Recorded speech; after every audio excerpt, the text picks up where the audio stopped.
Descubre Guayaquil. Entre el río y el estero nace una ciudad encantadora, valiente, guerrera y próspera. Una tierra que te espera y abraza, tan cálida como su gente. Descubre Guayaquil, perla del Pacífico, ciudad cosmopolita, vibrante y alegre. Nació mirando al río Guayas, al pie del Cerro Santa Ana, que aún conserva sus calles empedradas y casas patrimoniales, y creció para enamorarte con sus rincones mágicos, hoy dedicados al arte y la cultura. Desde lo alto, el faro nos guía para descubrir sus tesoros, sus bellos malecones, con amplios espacios y entretenimiento para todos, además de manifestaciones artísticas que reflejan con pasión nuestra identidad. Descubre Guayaquil y su exquisita gastronomía. Déjate sorprender por una explosión de sabores, desde las huecas tradicionales que reflejan la diversidad de la cocina ecuatoriana hasta lo mejor de la cocina internacional. Deleita tu paladar con nuestros productos estrella y conoce el cacao en todas sus formas. Descubre Guayaquil, puerta de entrada al Ecuador y al lugar más paradisiaco del mundo, las Islas Galápagos. Descubre Guayaquil, símbolo de progreso, puerto principal que no detiene el ritmo de su paso, ciudad viva, moderna, inteligente, innovadora, con espacios abiertos para disfrutar, fácil de recorrer y amar. Admira su desarrollo como uno de los destinos más importantes de la región, líder en Sudamérica para congresos y eventos, con fiestas, ferias, desfiles, congresos, conciertos y eventos deportivos todo el año. Guayaquil te espera para vivir emocionantes experiencias, un lugar al que siempre querrás volver.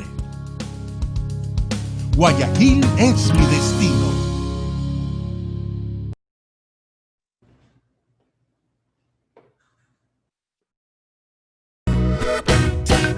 Guayaquil es la puerta de entrada a Ecuador y a las Islas Galápagos. Te invitamos a vivir tu propia aventura en la ciudad del río y del estero, con espacios acuáticos donde familias se entretienen y divierten. Una ciudad tropical que permite descubrir su mágica naturaleza en manglares, cerros y una exótica variedad de flora y fauna. Vive la acción del ecoturismo y sus excursiones, porque en Guayaquil, una experiencia vale más que 1000 imágenes. Guayaquil es la puerta de entrada a Ecuador y a las Islas Galápagos. Te invitamos a vivir tu propia aventura en la ciudad del río y del estero, con espacios acuáticos donde familias se entretienen y divierten. Una ciudad tropical que permite descubrir su mágica naturaleza en manglares, cerros y una exótica variedad de flora y fauna. Vive la acción del ecoturismo y sus excursiones, porque en Guayaquil, una experiencia vale más que 1000 imágenes.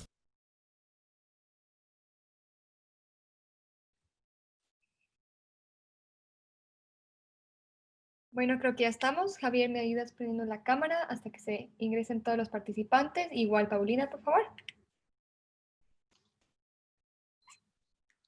Ah, ¿qué tal? Listo, perfecto. Bueno, comenzamos. Bienvenidos y buenas tardes a este especial evento junto con el escritor español Javier Castillo. Desde Mr. Books estamos conscientes de la importancia de generar espacios que promueven la cultura y que mejoren la Feria Internacional del Libro Guayaquil. Una vez más, el libro rompe barreras y no deja de tener su espacio. Agradecemos a los autores por haber aceptado nuestra invitación y compartir con los lectores ecuatorianos. Y a la editorial Penguin Random House, que siempre nos apoya, y a los entrevistadores por su apertura, por supuesto. Quiero dar la bienvenida a Javier Castillo, quien se diplomó en empresariales y estudió el máster en management en la Escuela de Negocios en París. Trabajaba como consultor de finanzas corporativas en una compañía con presencia nacional. Escritor de relatos cortos desde la adolescencia, y El día que se perdió la cordura fue su primera novela, y un éxito comercial, primero en internet y luego en papel, convirtiéndose en un fenómeno literario en los últimos años. Publica en Italia, México, Colombia, Argentina, Portugal, Turquía, Japón y Corea. El día que se perdió el amor fue su segunda novela, continuación que pone punto y final a la biología, cordura y amor.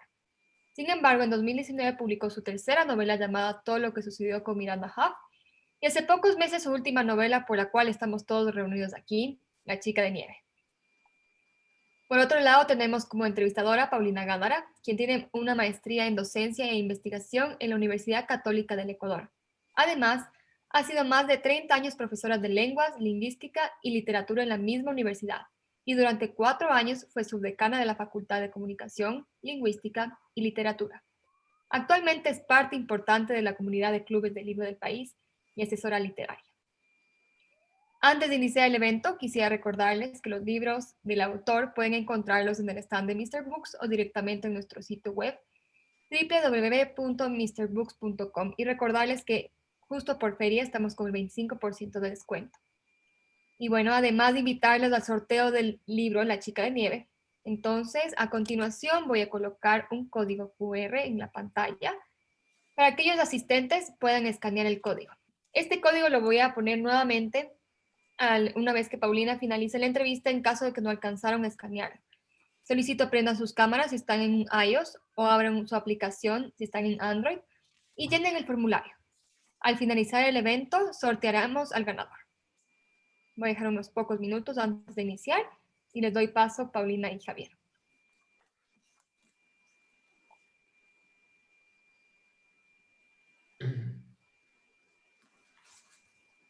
Si desean, podemos comenzar. Sí, por mi parte, genial. Bueno, Javier, bienvenido. Para mí es un gusto el poder entrevistarte, poder conversar y tener un espacio para que los lectores de Javier Castillo podamos conocerte un poco más. Muchísimas gracias. Como primera pregunta, y para que conozcan un poco de tu trayectoria, yo quisiera que me digas, ¿por qué a Javier Castillo se lo conoce como el chico del tren?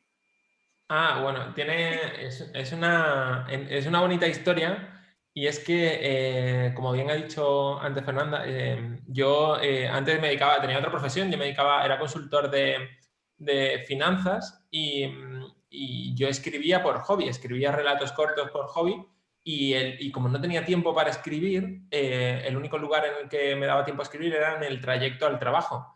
Yo me llevaba el ordenador todos los días y escribía todos los días un poco en el trayecto. Que tenía 50 minutos de ida y 50 minutos de vuelta, y me llevaba al tren el ordenador y escribía todos los días ahí. Y ahí fue donde terminé mi primera novela, que fue El día que se perdió la cordura, que la escribí prácticamente íntegramente en el tren.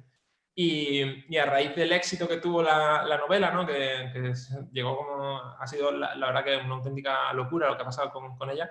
Se me empezó la gente a llamarme como el chico del tren, porque escribía en el tren, y hay una historia muy bonita detrás, ¿no? de perseguir los sueños, ¿no? A pesar de no tener tiempo, de buscar el momento para hacerlo, y que las historias pueden surgir en cualquier lugar, ¿no? Y en mi caso ha sido en ese tren que me llevaba al trabajo todos los días, y que ya a raíz del éxito, sí, es verdad que ya abandoné mi trabajo anterior y ya me dedico 100% a la escritura, y tengo como mi calendario, ¿no? De escribir, y mi lugar de trabajo. Ya no escribo en el tren, eso sí. ahora escribo es verdad que he estado durante bastante tiempo escribiendo en una biblioteca pública, porque me gustaba muchísimo. Ahí era una biblioteca, es más, me parecen las bibliotecas me parecen como el mejor lugar del mundo para escribir. Lo he descubierto porque tienes todos los libros del mundo para consultar, hay muchísimos, tienes buena conexión a internet, silencio, gente que está también estudiando, de modo que está como todo el mundo en silencio, como compartiendo un objetivo común, más o menos. Y por ejemplo, la segunda y la tercera novela las escribí en la biblioteca de mi ciudad, y La chica de nieve también. La chica de nieve escrita en una biblioteca, así que creo que me van a llamar ahora el chico de la biblioteca.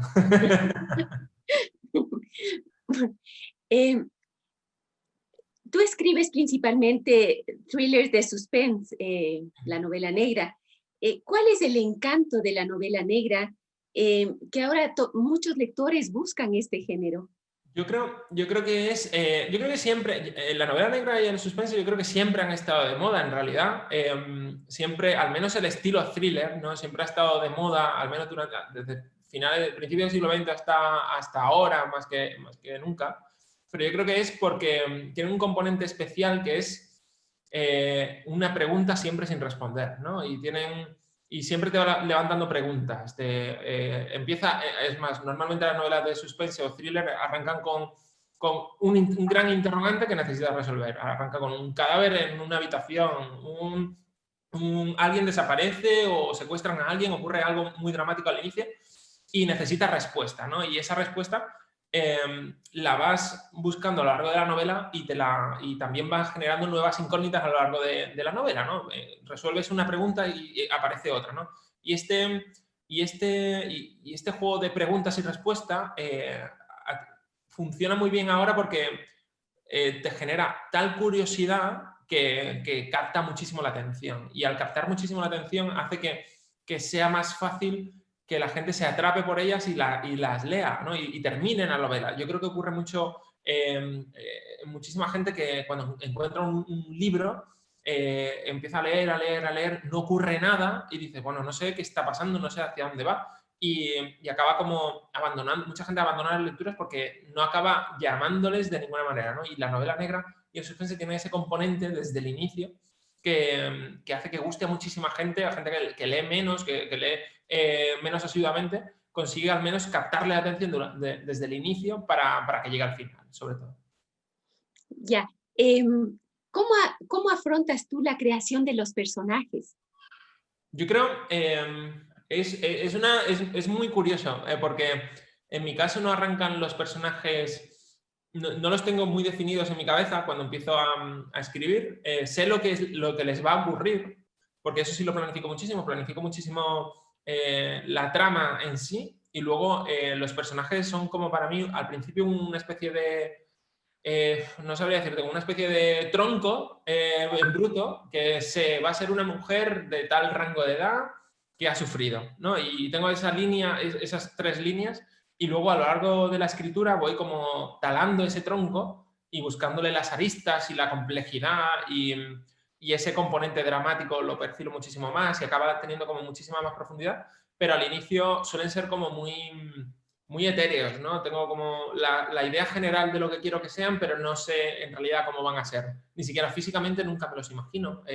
Me cuesta muchísimo. Siempre tengo una mezcla de mucha gente y según cómo va evolucionando, le acabo dando una descripción física concreta o no. Pero normalmente no me gusta tampoco, por ejemplo, definir muchísimo un personaje. Me gusta que parte del personaje se complete en la cabeza de cada lector. Yo creo que es la magia de escribir, que es que para cada personaje físicamente es de una manera distinta y se lo imagina de una manera distinta. Me hace mucha gracia cuando de vez en cuando hago alguna encuesta en redes sociales y le digo, oye, pasadme cómo os imagináis a tal personaje, ¿no? Y recibo 800 fotos distintas que no tienen nada que ver unas con otras. Y es muy llamativo porque eso al final hace que la novela para cada uno sea única y que adquiera como que sea una conversación entre el libro y el lector, no tanto una imposición de cómo yo quiero que sea el personaje, ¿no? Javier, esta novela que es la historia de una niñita de 3 años que desaparece y una periodista que no se cansa de buscarla, y esa es la clave de su éxito. Javier, a mí como que me angustiaba mucho el ponerme en el rol de los padres de la niña. O sea, y yo pensaba, tú eres padre de 2 chiquitos y más o menos tu chiquita debe tener 3 años, no sé, 3, 4 años. Sí. Es más, yo creo que parte de viene así, el arranque de la novela prácticamente surgió de un instante tan simple como iba andando por la calle con ella, iba de la mano con ella y me soltó la mano para andar hacia su madre, que estaba como 3 metros hacia adelante, y esa imagen de nuestras manos separándose originó la trama. Pensé, ¿y si es para siempre? ¿Y si de repente ocurre cualquier cosa y la pierdo de vista en estos 3 metros que se ha separado de mí, ¿no? Y a raíz de esa pregunta empecé a preguntarme qué me ocurriría a mí, qué ocurriría dentro de mi matrimonio, qué sería capaz de hacer por encontrarla, cuánto gritaría por encontrarla, y ese tipo de desesperación yo la sentí muy propia, muy interna. Cuando describía la desaparición de Kira, para mí era la desaparición de Gala, ¿no? Que es mi hija. Y yo creo que el realismo y la angustia que se transmite ahí es porque de verdad lo sentía así, ¿no? Es más, la escena inicial prácticamente en la que está Aaron, el padre de familia que lleva a hombros a su hija. Cuando terminé la novela me pasó una cosa muy curiosa, y es que aquí en España está la cabalgata de Reyes Magos, que es el equivalente a la de Macy's de Nueva York, de Acción de Gracias, que es están los Reyes Magos repartiendo regalos por la calle y tal. Y yo llevaba a mi hija a hombros, y yo ya había terminado la novela, y pensé, la voy a bajar al suelo para que coja caramelos. Y pensé, yo ya he vivido esto, no la bajes al suelo, es un error, ¿no? Y tuve un momento de angustia porque tenía la sensación de que ya me había pasado, ¿no? Fue tan intenso escribir algo así que tenía la sensación de que ya me había pasado y que no podía equivocarme en algo así, ¿no? Sí, es lo que yo sentí, o sea, la angustia de los padres, ¿no? Y el dolor, y cómo va creciendo el dolor sobre todo, ¿no? Y el cómo de repente tú la estás buscando desesperadamente y suena el teléfono y tú lo coges desesperado por si recibes una pista y de repente hay unos adolescentes riéndose al otro lado, ¿no? Ese tipo de mensajes dolorosos que tienen mucho que ver con cómo funciona la sociedad, ¿no? Que tú puedes estar absolutamente destrozado, ¿no? Y siempre hay algún gracioso que intenta ser gracioso, algún tuitero que hace una broma horrible sobre algo así, ¿no? Y esto lo hemos visto muchísimo. Y quería que fuese, ¿no? Que fuese la representación de cómo es la sociedad en realidad, ¿no? Que se toma este tipo de cosas como un acontecimiento más de espectáculo, más que en realidad con lo que significa de verdad una desaparición de un hijo. Sí, y hablando un poco, elaborando en lo que tú estás diciendo, yo encuentro en tus novelas y en esta en particular una mezcla de géneros. Sí, O sea, no es un thriller, sino que hay una mezcla de géneros. ¿Tú utilizas eso como herramienta? Yo intento, sobre todo, crear historias, ¿no? Intento crear una historia compleja, ¿no? Que tenga amor, que tenga suspense, que tenga dolor, que tenga drama, ¿no? Y dentro de esos géneros, al final yo creo que se dice, vale, es una historia que, venga, vamos a decir que es de este género para poder colocarla. Yo creo que es más de cara a la librería, ¿no? Para poder colocarlo en qué estantería lo se coloca, ¿no? Pero yo creo que las historias, yo creo que casi ninguna historia atiende a un género concreto. A mí me gusta, por ejemplo, mezclar géneros como muy extremos unos con otros, por ejemplo, el amor y el thriller de suspense, ¿no? Y me gusta jugar a ese juego, pero luego intento también darle un componente como muy dramático, ¿no? Y ese drama hace que la historia sea mucho más poderosa, que te llegue al corazón cuando ves a unos padres sufrir o a una estudiante de periodismo equivocarse e irse con la persona equivocada al parque equivocado, ¿no? Y ese viaje hace que todo adquiera muchísima mayor dimensión y que cualquiera se pueda sentir identificado con lo que ocurre. Entonces, también sería como un thriller psicológico, ¿no? Sí, tiene muchísimo de thriller psicológico, sobre todo por el juego de voces, ¿no? Miren, es el único personaje que habla en primera persona a lo largo de toda la novela, y vemos como incluso ella narrando lo que ocurre oculta parte de su información, ¿no? Oculta parte de lo que cuenta, muestra algunos sentimientos de vulnerabilidad, pero luego te das cuenta de que no es tan vulnerable, ¿no? Y vas viendo esa evolución de su personalidad y cómo la lleva al extremo en la investigación, en cómo encontrar una pista clave y en cómo ser, sobre todo, tenaz. Es un personaje que es tan perseverante que yo creo que refleja muy bien el ideal del periodismo, ¿no? Es encontrar la verdad por encima de todo, a pesar de todo y a pesar del tiempo incluso. Y digamos, es un elogio al periodismo de investigación. Y es un elogio, sí, sin duda. Para mí, no me lo he tomado tanto como un intento de elogio, sino más una reivindicación al buen periodismo, a ese periodismo de evitar el sensacionalismo, no mostrar más de la cuenta. Aquí en España, sobre todo, ¿no? Y de un tiempo a esta parte se ve muchísimo que se tratan las desapariciones y las noticias dolorosas como si fuesen un carne de televisión, ¿no? Se le intenta preguntar a los familiares, se intenta sacar a la familia llorando, este tipo de drama y morbo innecesario. Y yo quería lanzar una crítica a eso, ¿no? Quería ser oye, que lo importante no es eso, lo importante es encontrar a la niña, ¿no? Y saber dónde está. y no sacar una conversación. Por ejemplo, hay un episodio dentro de la novela que incluso la prensa saca una conversación de los padres, de la llamada que hacen a emergencias para decir que ha ocurrido, que ha desaparecido su hija, ¿no? Y a raíz de esa llamada, que es insignificante, en realidad no aporta nada a la investigación, porque se publica ya consigue que se genere la duda sobre los padres, ¿no? Y esa duda, incluso el lector la siente, porque es lo que estamos acostumbrados, ¿no? Cuando te enseñan demasiado del entorno, tú ya empiezas a sospechar del entorno, porque somos así, porque cuanto más sabemos, más sospechamos. Y eso ocurre con las investigaciones, ¿no? Especialmente, ¿no?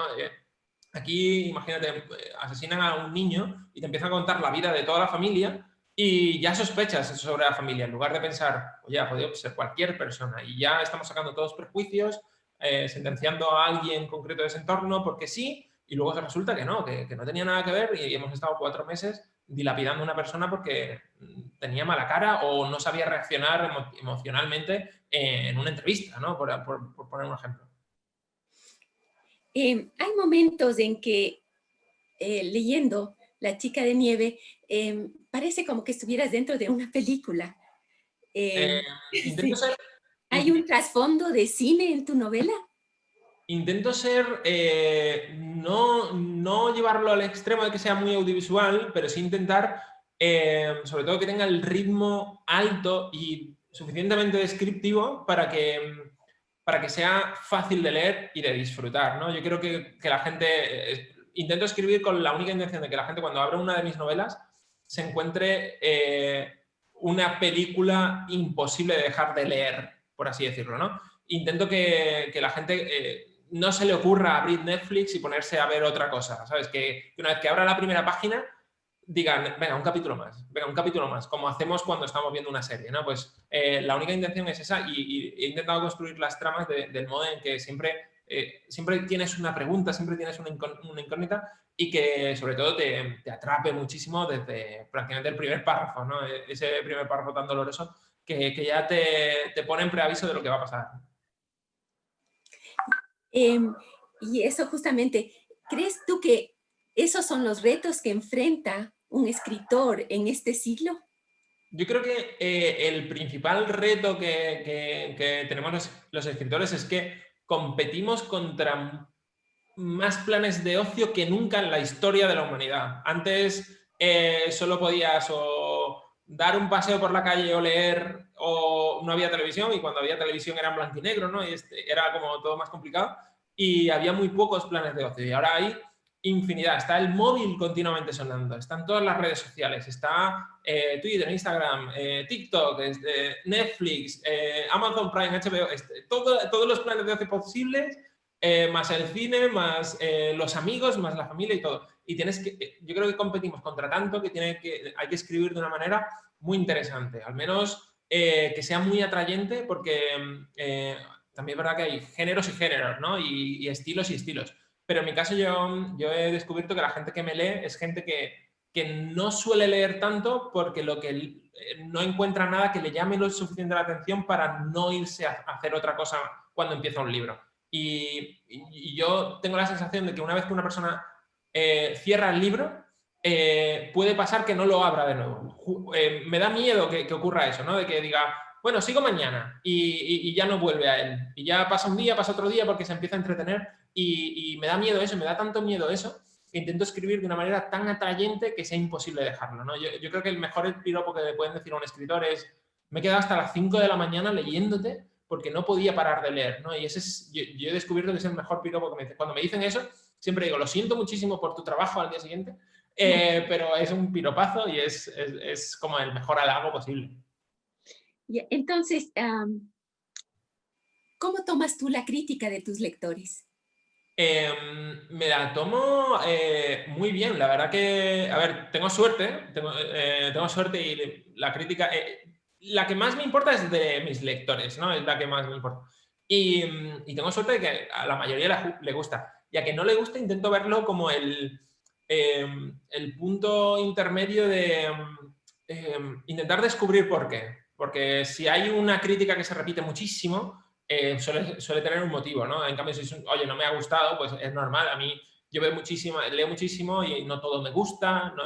Cada uno, al final, como te decía antes, los libros son parte lo que has leído antes y parte tú, ¿no? Y luego el libro se complementa entre tú y el libro, ¿no? No solo el libro. Y si has leído justo antes un libro del estilo thriller y tal, a lo mejor te gusta, estás cansado del género, no acaba gustándote tanto, o si has leído otra cosa muy densa, un estilo tan dinámico te atrapa muchísimo. Y yo creo que es imposible gustar a todo el mundo, eso es así. Pero yo intento tomármelo aprendiendo sobre todo, ¿no? Llevo muy poco tiempo escribiendo profesionalmente, por así decirlo, y yo creo que lo que hay que tener es humildad ante todo, y cuando una crítica es mala, intentar aprender de ella, y si no se saca nada claro de ella, pues olvidarla, ¿no? Yo creo que hay que seguir adelante. Ya, tú has mencionado una virtud que es la humildad, que tú dices que tú aprecias muchísimo. Ya, entonces yo te hago una pregunta. ¿Cómo evitar que te llenes de vanidad después de un éxito tan grande como el que has tenido? Yo tengo un método que es infalible, es infalible para seguir con...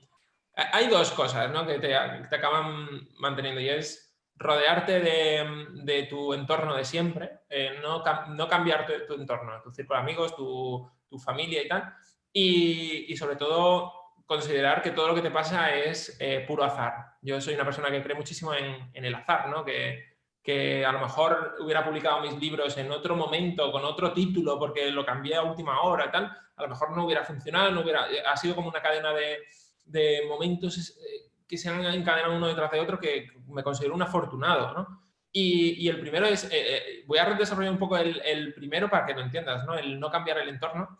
Yo tuve un día muy especial en España. Hay una cosa que se llama, yo creo que lo conocéis, Sant Jordi, que es el día del libro en España, en el que muchísimos autores de todo el mundo se reúnen en Barcelona, en Cataluña, y van a firmar a las calles, y está toda la ciudad comprando libros. Es impresionante.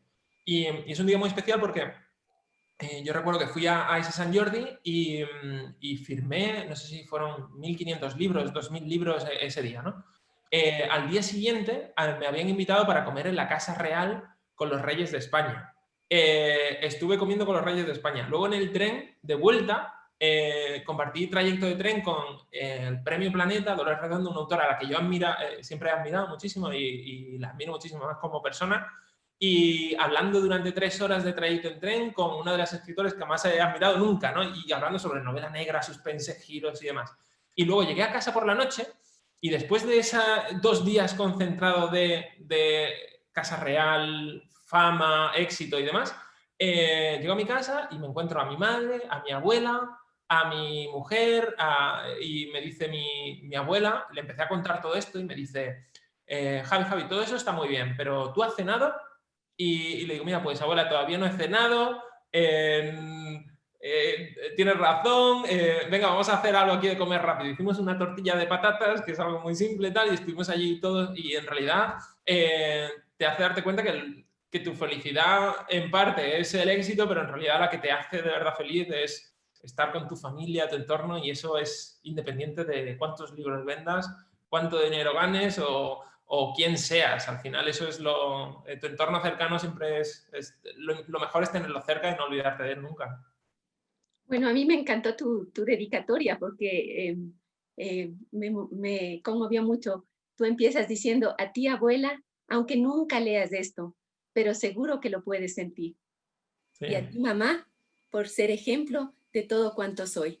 Entonces creo que un poco corrobora lo que acabas de decirnos, ¿no?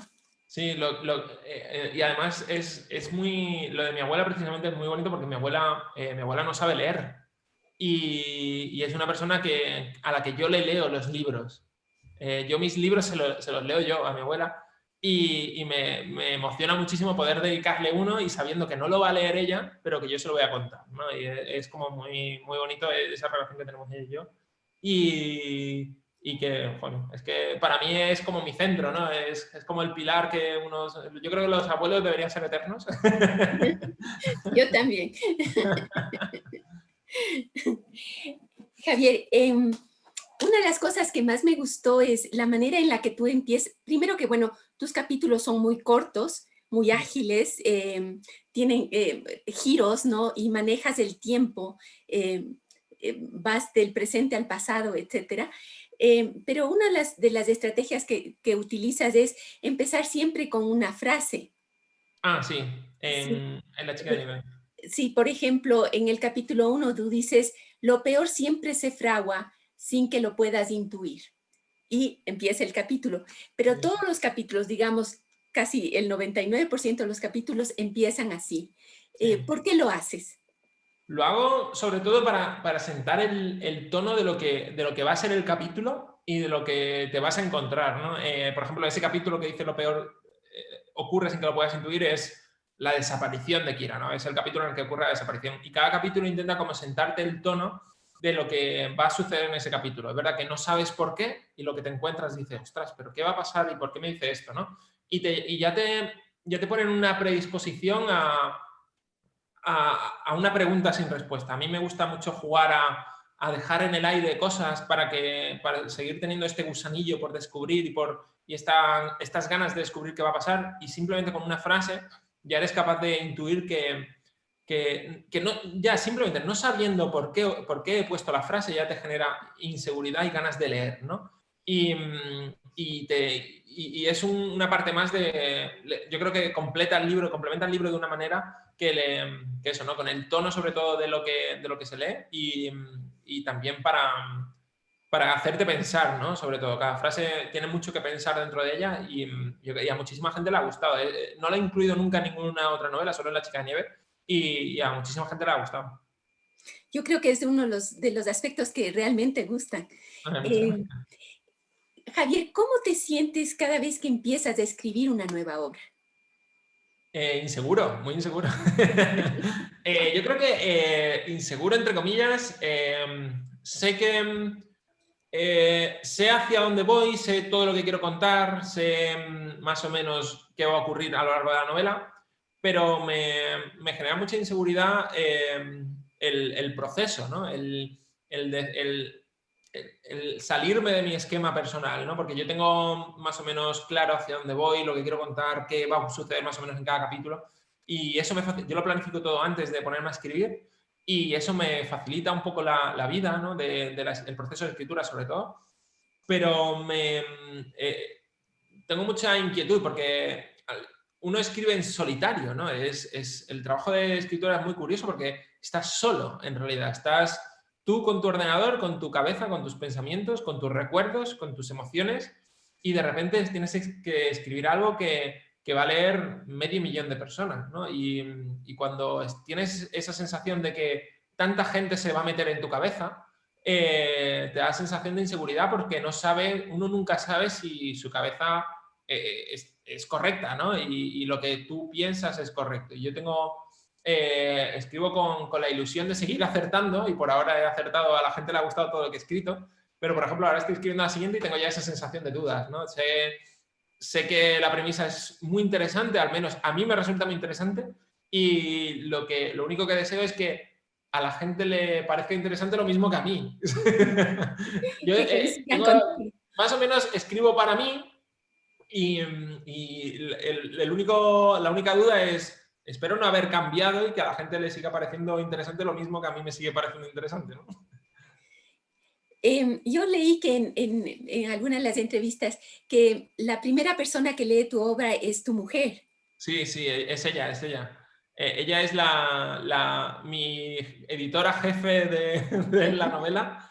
Además, ella es muy crítica y es crítica de una manera muy, muy interesante porque ella me dice, esto no me ha gustado, ¿no? Y creo que hay algo aquí que no me encaja y no te sabe decir por qué, pero como ella y yo nos conocemos tantísimo, llevamos tantísimo tiempo juntos, yo ya sé por qué a ella no le gusta algo, ¿no? Y ya intento adaptarlo y decir, es verdad, tienes razón, no funciona por esto, ¿no? Porque a ella no le suele gustar que, no sé, imagínate, ¿no? Dos personas que se conocen y de repente se enamoran en 2 frases, ¿no? Y ella me dice, oye, no me gusta, no sé por qué no me gusta, ¿no? Y como nos conocemos tanto, digo, vale, no le gusta porque es muy rápido, ¿no? A este momento de flechazo. o no le gusta porque no le suele gustar, porque ya en otra cosa que vimos juntos, ¿sabes? Este tipo de conexión en el que ya sabes por qué, aunque ella no me sabe explicar por qué. Es muy bueno porque seguimos en un tira y afloja en el que tengo que descubrir por qué no le gustan las cosas, pero es muy bonito, ¿no? Es más, por ejemplo, en El día que se perdió la cordura, en la primera novela que escribí, yo escribía un capítulo cada semana, más o menos, y yo cuando terminaba un capítulo se lo daba a ella. Y ella decía, ostras, qué interesante, ¿cuándo me das el siguiente capítulo? Y digo, bueno, la semana que viene. Esto... y así estábamos, y era como una especie de juego en el que yo llegaba del trabajo en el trayecto del tren, acababa de terminar un capítulo y se lo daba. Tienes que leerlo a ver qué tal. Y jugamos a yo intentar mantener el interés y ella intentar buscarme también, darme su opinión sobre lo que estaba leyendo. La chica de nieve es un poco distinto a tus obras anteriores. Sí, es un poco. Mi pregunta es, ¿hay aquí más de Javier Castillo o es una nueva perspectiva que tenemos del escritor? Yo creo que es un enfoque distinto, ¿no? Yo también he ido evolucionando, yo creo, porque yo terminé El día que se perdió la cordura y El día que se perdió el amor, yo terminé de escribirlos en 2014. Han pasado 6 años. Yo he ido cambiando mis gustos y he ido adaptando también lo que me parece interesante, dónde centrar el foco. Y yo creo que es una novela mucho más profunda psicológicamente, más realista en las emociones, sobre todo, ¿no? Y eso es algo que a mucha gente le ha sorprendido, porque yo soy como muy... mis novelas son muy rápidas, y esta también lo es, pero esta se detiene en los momentos realmente importantes, y cuando se detiene ahí te duele, ¿no? Leerlo, ¿no? De esa manera. Y hace que todo eso, ¿no? La novela sea muy trascendente cuando la estás leyendo, y la gente acabe recomendándola.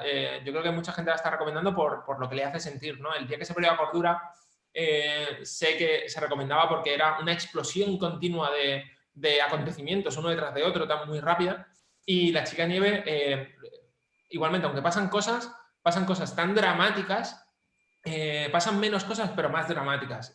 Hace que se te quede, ¿no? Dentro, ¿no? Y que pienses la novela durante más tiempo una vez que la terminas, ¿no? Yo creo que es una novela que te deja un pozo sentado en la cabeza, y necesitas hablarla con alguien y pensar, bueno, ¿qué quería contar con esto? ¿Y por qué? ¿Sabes? Es otro tipo de lectura que aborda un tipo de estilo distinto dentro de lo que es el suspense.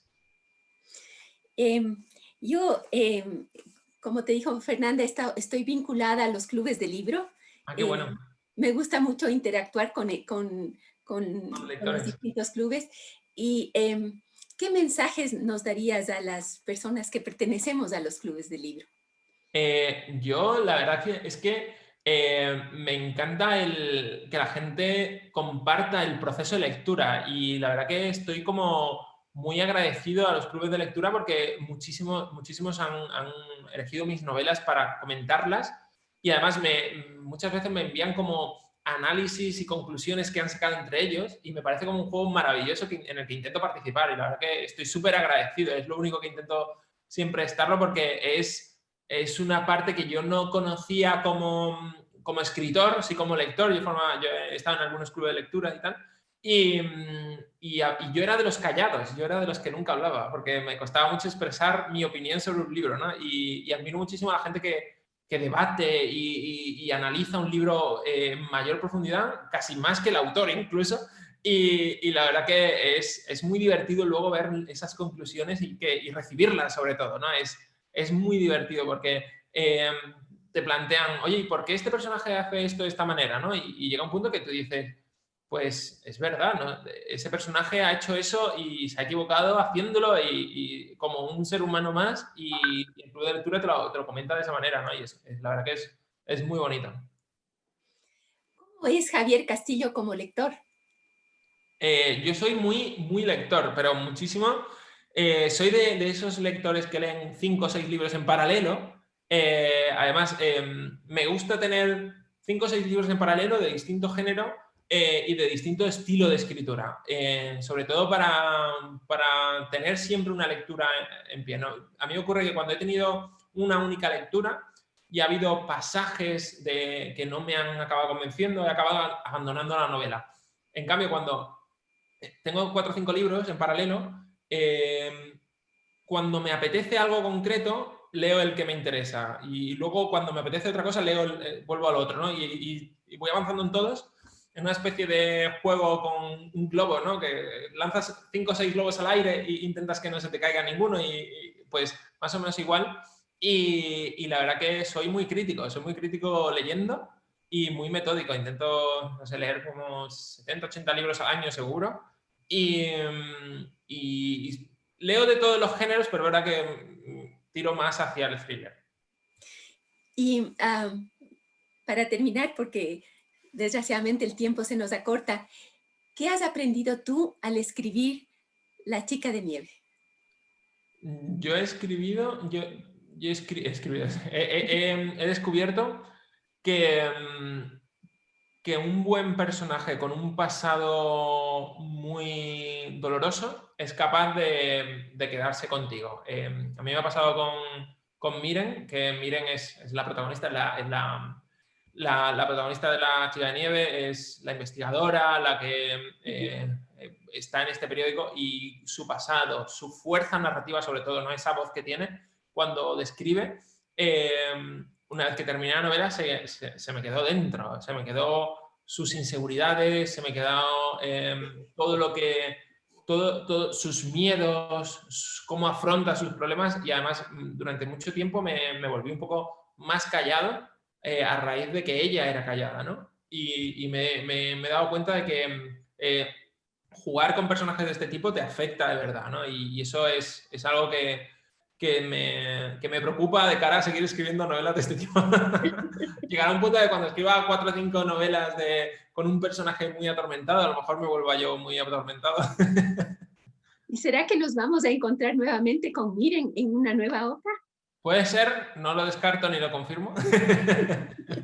Es verdad que Miren es muy especial y yo creo que tiene muchísimo recorrido y que es capaz de sorprender muchísimo más y aportar mucho más de lo que es tanto el buen periodismo como lo que es una historia de búsqueda incansable, sobre todo. A mí me gusta esta gente que es curiosa y perseverante y tenaz y con unos valores muy fuertes, y Miren los tiene, ¿no? Miren, por ejemplo, toma decisiones tan complejas a lo largo de la novela que son cuestionables por un lado, pero luego son comprensibles por otro, ¿no?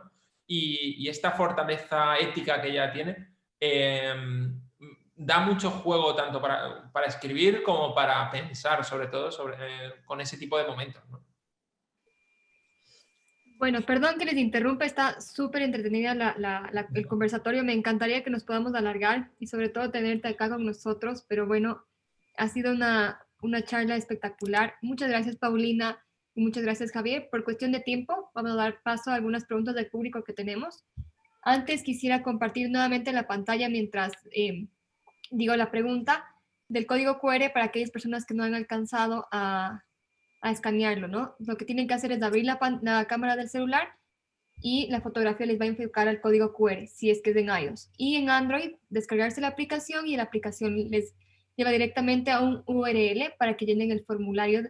Y obviamente en unos 5 minutos le voy a pedir a Javier que me ayude con un número para el sorteo, ¿sí? Mientras tanto, Javier, aquí preguntan, ¿cómo descubriste que el inicio de la obra, el día que se perdió la cordura, era el hombre que llevaba la cabeza en la mano? ¡Wow! Fue un momento muy curioso porque yo llevaba bastante tiempo escribiendo relatos cortos y pensando en tramas para relatos cortos, ¿no? Un atraco, un asesinato, este tipo de... una desaparición de una pareja de adolescentes. Y un día me desperté por la mañana porque había tenido un sueño estos sueños tan vivos que parecen reales, en el que yo recuerdo que perfectamente que había soñado un hombre caminando por la calle, el arranque tal cual, y que con la cabeza de una mujer, y me miraba a los ojos y me decía, falta un día para Navidad. Y yo me desperté eufórico, lo prometo, me desperté eufórico diciendo, además, se lo dije a mi mujer, yo me monté encima de la cama, dije, he tenido un sueño tan raro y tan impresionante que voy a hacer dos cosas. Voy a apuntarlo porque es impresionante, para un arranque de un relato, porque iba a ser al principio un relato. Y segundo, voy a llamar a un psicólogo porque no estoy bien de la cabeza. Luego empecé a escribir El día que se perdió la cordura, con ese arranque y perfilando el resto de la trama. Y la verdad que fue muy sorprendente porque a raíz de ese sueño tan extraño sucedió todo lo demás, ¿no? Sucedió esta trama de historia, venganza, redención y amor adolescente a través del tiempo, ¿no? Y la verdad que es muy curioso como de una imagen tan simple, ¿no? Y tan macabra, por otro lado, surge una historia de amor como la que hay en El día que se perdió la cordura. Pero fue súper curioso, fue de un sueño, fíjate. Wow, muchas veces, bueno, nos suele pasar eso que de los sueños sacamos que escribir, ¿no? A los Sí, no suele ser. Además, yo son cosas rarísimas que no tienen sentido ninguno y acaba todo siendo como horrible, ¿no? Yo recuerdo que hace muy poco soñé que iba a una tienda de ropa y me equivocaba, tenía varias plantas, pulsaba en el ascensor, iba a la azotea y había una fiesta de animales. Y decía, esto no me sirve para una novela. Es como muy extraño. Aquí hay una pregunta. ¿Qué libro o escritor influyó en tu trabajo como autor? Sin duda, diría varios. A mí me cambió radicalmente mi amor por los libros, sobre todo. Yo creo que uno se hace escritor cuando ama muchísimo los libros, y en mi caso fue 10 negritos de Agatha Christie, que yo recuerdo una etapa en mi adolescencia que me refugié en los libros y de repente encontré 10 negritos, cayó en mis manos, lo leí y dije, pero ¿cómo es posible que me hayan estado engañando durante tantas veces, durante el libro todo el tiempo? Yo quiero hacer esto. Me gusta este juego de engañar y poner una pista y luego que no sea y que luego muera el del que sospechabas, ¿no? Este tipo de juegos así. Y empecé a escribir un relato corto, malísimo, que se llamaba 4 negritos, que era muy malo, eso de adolescente, y entré en una dinámica de jugar a escribir imitando lo que leía, ¿no? Yo leía El asesinato de Roger Ackroyd, pues escribía un mini cuento inspirado en El asesinato de Roger Ackroyd y luego y jugaba a eso, ¿no? Mi madre me daba todas las semanas la paga y me gastaba la paga en un libro de Agatha Christie que era en edición bolsillo, que era justo la paga, lo que costaba, y me sobraba dinero para un chicle, un chicle de mascar. Todas las semanas me compraba un libro y un chicle. Y luego escribí un relato y durante un tiempo se convirtió como en el juego. Y sin duda yo creo que ese libro me cambió la vida. Luego, verdad que con el tiempo descubrí a Stephen King, el terror, el suspense más lento y psicológico, no tanto detective, ¿no? Como lo que hace Agatha Christie. Y descubrí como la profundidad que puede tener un género interesante a la vez que, ¿sabes? No solo el punto, ¿no? Y esta mezcla de géneros fue lo que poco a poco hizo que me adentrase en escribir suspense. Wow. Ahora, por cuestiones de tiempo tenemos 5 minutos y tenemos que hacer todavía el sorteo. La última pregunta. ¿Cómo manejas tú estos saltos en el tiempo que lo manejas, por lo menos en El día que se perdió la cordura y en El día que se perdió el amor? ¿No te confundes? No sé, ¿cuál es el proceso de escribir? ¿Lo haces cronológicamente y después los mezclas? ¿O cómo trabajas? Yo planifico la trama más o menos por líneas temporales. Decido, por ejemplo, ¿no? En El día que se perdió la cordura, sabía que iba a empezar por el centro de la historia, es decir, in media res, que se iba a hacer un punto central de la historia, pero a la vez quería conectar pasado y presente, que fuese el inicio del libro y el final, y ese juego, y ya con esas reglas quería jugar a 3 ritmos distintos. Quería jugar una semana de tiempo en el verano de 1996, una noche en la que el decapitado, el protagonista va a la mansión y tal, en una noche. Es decir, teníamos una semana, una noche y luego 2 días de investigación frenética posterior a la detención del protagonista, ¿no? Y quería jugar en esos 3 tiempos y planeé todo como lineal, porque si no es muy difícil planearlo así. Yo escribía el capítulo 1, el capítulo 2 y iba como correlativo todo. Pero sí es verdad que lo planeé antes de escribir, porque si no es imposible, ¿no? No puedes planear exactamente todos los giros. y la correlación de una trama con otra, ¿no? Por ejemplo, si en un capítulo 24 de 1996 descubres que el protagonista se llama Jacob, en el 25 en el presente también tienes que descubrir que se llama Jacob, porque si no, si lo cuentas antes ya has desvelado la pista antes de tiempo, ¿no? Y este tipo de historias solo puede suceder si lo escribes correlativo. Si lo planificas mucho antes es imposible. Interesante, Javier. Te agradezco mucho por otorgarnos este tiempo. Sabes que tienes en Mr. Books ya hace 2 años una invitación para que vengas. Ojalá que post pandemia puedas venir y visitar Ecuador, que es bellísimo, y visitar una de nuestras librerías. Susi Galarza, quien tú la conoces y estuvo en la feria de España, el gerente general, te manda un fuerte abrazo, igual para Carolina. Y bueno, vamos ahora sí, antes de finalizar el evento, quiero premiar al ganador del libro La chica de nieve. Quisiera, Javier, que me ayudes con un número del 1 al 50, por favor. Del 1 al 50. Venga, el 23, el día de mi nacimiento. Muy bien. Mientras tabula la respuesta, no sé si es que, bueno, el ganador, no sé si es que Paulina quieres decir algo más o Javier.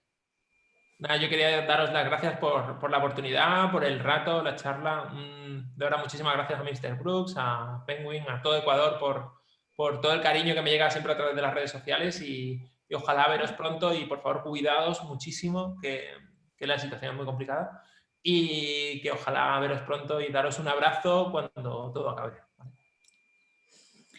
Yo también quiero agradecer la oportunidad de haber tenido este espacio con Javier. Realmente tus libros llegan al corazón, así que felicitaciones y esperamos pronto una nueva obra tuya. Muchísimas gracias. Y ya tenemos un ganador. ¿Suenan los tambores? El ganador es David Sainz. David, nos vamos a comunicar contigo por interno para hacerte llegar el libro de La chica de nieve. Te felicitamos, vamos a disfrutar muchísimo de este libro. Ojalá podamos yo especialmente leérmelo. Enhorabuena, David. ¿Algo, Javier? Hasta luego, gracias. Nada, muchísimas gracias. Un saludo a todos y gracias por muchas gracias, Javier, y a todos por su presencia. Gracias a la Feria Internacional del Libro Guayaquil por su invitación y por hacer posible este evento. Y te mandamos a la distancia un fuerte abrazo, Javier. Nuevamente reitero la invitación a Mr. Books, la Casa de las Palabras, para que nos visites y puedas estar con tus lectores. Un abrazo. Una buena tarde para todos y un fuerte abrazo.